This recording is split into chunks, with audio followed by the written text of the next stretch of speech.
ఇవి పాల ఏపుడు బియ్యం అంటారండి. అన్నం కొంచెం బిర్రుగొండి ఉప్పు రుద్ది ఎండలో ఆరబోసుకోవచ్చు, నీడ కార పోయచ్చు.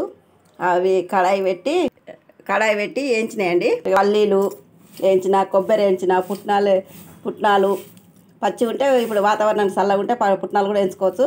ఇవి గుండు పుట్నాలు పోసినండి, నేను పుట్నాలు ఎక్కువ లేక వేరే ఇంట్లో లేక ఇవి పుట్నాలు పోసుకోవచ్చు, ఈ గుండు పుట్నాలు పోసుకోవచ్చు అండి. ఈ పూజ శనగలు అంటారు, పుట్నాలు అంటారు. ఉలవలు వేయించుకున్నాయి. ఇంతకుముందు చిట్టులు ఉంటే కొంచెం ఉడకబెట్టి వేయించాలండి. నూనె పోసి కొద్దిగా ఉడకబెట్టి నీళ్ళు పోసి ఉడకబెట్టి అవి కడాయిలో పోసి వేయించుతారు. చిట్టులు అంటారు. అవి ఉత్తగించి కూడా పోసుకోవచ్చు అండి ఉలవలు. ఇప్పుడు అన్నీ పోసినండి, పల్లీలు, పుట్నాలు, కొబ్బెర, ఉలవలు, ఎప్పుడు బియ్యము ఇవన్నీ కలగలుపుకోవాలి. ఉప్పు వేయించినాయి కదా, కలగలుపుకుంటే బాగుంటుంది. తగినంత ఉప్పు, కారము, కొంచెము నూనె వేసుకొని కలగలుపుతున్నాండి. మనం తినేటప్పుడు ఉల్లిగడ్డ కోసుకొని కొత్తిమీర వేసుకొని తింటే బాగుంటుందండి, చాలా బాగుంటుంది. ఎప్పుడు బియ్యం స్నాక్ సాయంత్రం పూట తినొచ్చు. నేను చేసే విధానం మీకు చూసిన చూసేవాళ్ళందరికీ